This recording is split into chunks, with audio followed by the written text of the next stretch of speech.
Hey guys, welcome back to the Masculine Project. My name is Jordan Riggle. In this video, I'm going to show you the exact process I use to read a whole book in 30 minutes or less. Sound crazy? It's really not, I promise. Let's go. Even when you feel low, you can still go. Even when you feel slow, you can still go. Even when there's no hope, you can still go. I never answer to no, man, I still go. Go, go, go, go, go, go, go, go, go, go, go, go, yo, go, go, go. Hustle hard, hustle every single day. I'll be making So, first, I learned this method from the entrepreneur and book enthusiast Gary Hoover in his book, The Lifetime Learner's Guide to Reading and Learning. Long title, brilliant book. You should definitely read it. Second, and this is actually really important, so I'm going to spend some time on it. You're going to need to make a mindset shift if you're going to read a book that fast. I finished 2 years of college in 4 months, and something I just noticed about my fellow students was that they were all absolutely terrified that they might miss a single fact or a single statistic in their studying and then miss that specific question on the final exam. And so that fear drove them to go so slow, so amazingly slow in their reading, just to be extra 100% sure that they got every single point written down in a notebook, in an outline. Meanwhile, I blazed through the reading material looking for large-scale trends, and then I just trusted the breadth of my knowledge and my ability to logically figure out the answers on the test. And it worked like a charm. So if you're going to read a whole book in 30 minutes or less, you can't. You literally cannot be afraid to miss things. Just accept it out of the gate. You are going to miss some facts. You will miss some minor points. But just remember, the average person, The average person only remembers like the top 2 to 3 things from any given book a month after reading it anyway. And add to that most 200 or 300 page books written today would make a great, densely packed, tightly reasoned 30-page white paper. So it's not like you're actually missing that much anyway. Most of these modern books are packed with anecdotal fluff. You know, those little factual nuggets of gold that you just highlight so diligently, you're going to forget those. Those pearls of argumentative wisdom, they're just going to start fading from your memory almost immediately after you close the book. So instead, be like a pirate. Just swashbuckle your way in there, scoop up the biggest pearls you can find, and get out of there. Get in, get out, and keep reading. Find what most interests you or is most useful to you and your personal thinking systems. And if the concept is important enough, it will be brought up in other books about the subject. If it's not repeated in other books on the subject, then it probably wasn't as important as you thought it was. So don't be so afraid of missing something that it slows you down to a crawl, right? So what's the technical process of being a bibliopirate, if you will? Just coined a new word there, bibliopirate. That's cool. So how do you bibliopirate well, you may ask? How do I do it with excellence? First, you need a baseline understanding of the subject you're studying. At least I find this helps a lot. So in this book, The Power of Habit by Charles Duhigg, before I read this book in about 20 minutes a couple weeks ago, I spent 2 hours understanding the foundational concepts of building habits from this book, James Clear's book, Atomic Habits. Let me flip that over. To read your first baseline book on a subject, I recommend Mortimer Adler's method of reading from his book, How to Read a Book, right? It's a bit more involved. It takes a bit longer. Usually it takes a couple hours to get through a book. And I usually use books for this stage of the process, getting a baseline. I use books built specifically for beginners. I really like the For Dummies series. General education textbooks can be useful. A bit more expensive is the Handbook of series from Oxford University Press, but if you can afford it, those books are really the gold standard for a lot of subjects. So, like I said, if you can afford it, they're a great resource. You're going to spend a bit more time with this baseline text than just 30 minutes. You're going to get really familiar with the key concepts of your chosen subject.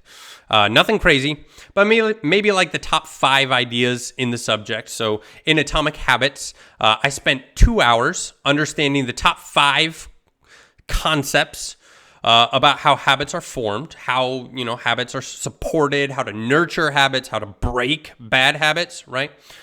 You get the idea. And then once you have a solid grasp of the baseline of your subject or your concept, you can then quickly dip into any book on that subject and extract its information within 30 to 40 minutes per book. And the question before us is, how exactly do you do that once you have that baseline info, right?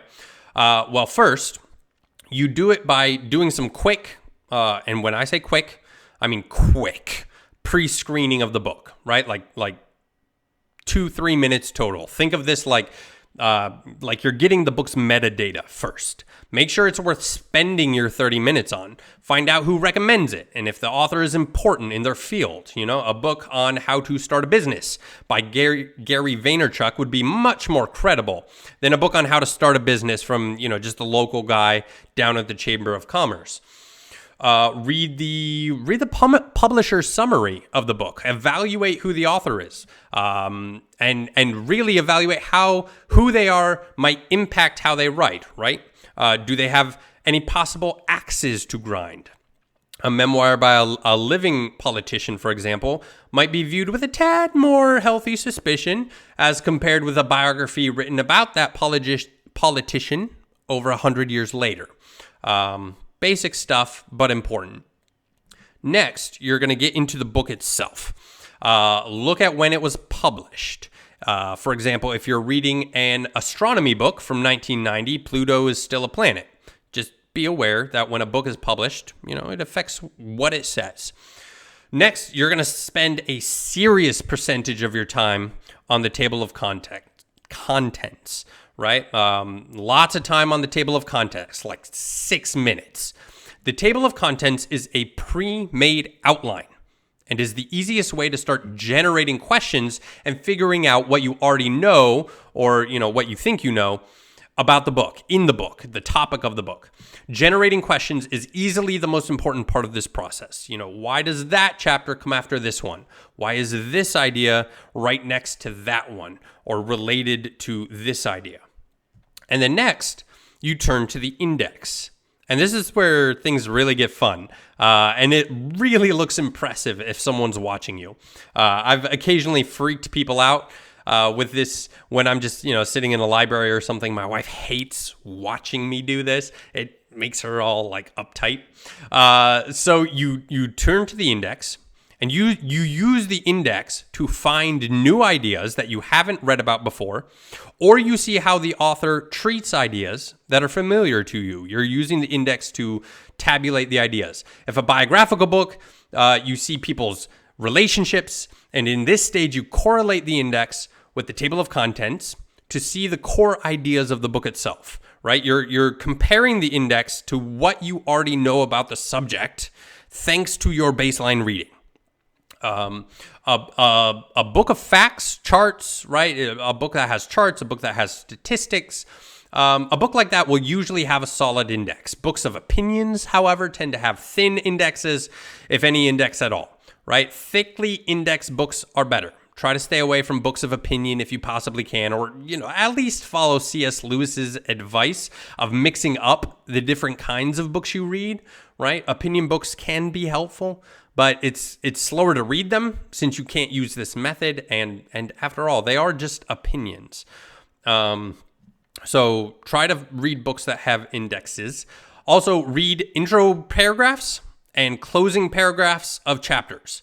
And read the first chapter and the closing chapter. A lot of authors present their big question or the problem they propose to solve in the first chapter, and then they summarize their conclusion in the last chapter. So make sure to pay attention also to any charts, any graphs, that sort of thing, and use them to double check the author's conclusions. So in The Power of Habit by Charles Duhigg, once I've mined the metadata, I look at the table of contents here, right here, and then I turn back to the index, right?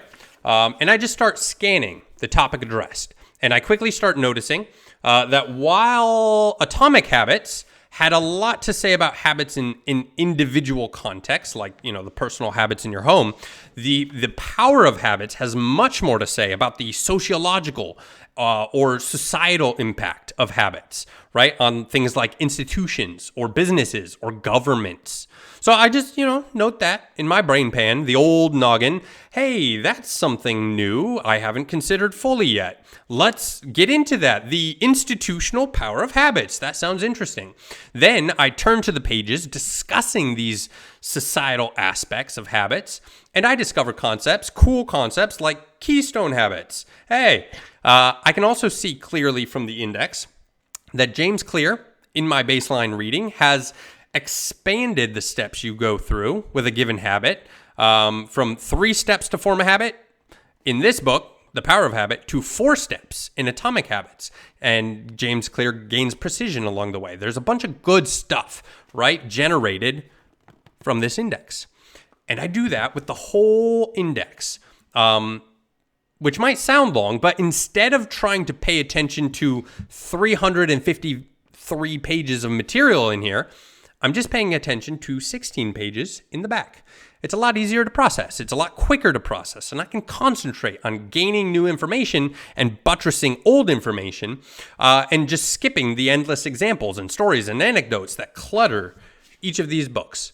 Again, each of these books would make a great single, tightly argued 30-page white paper.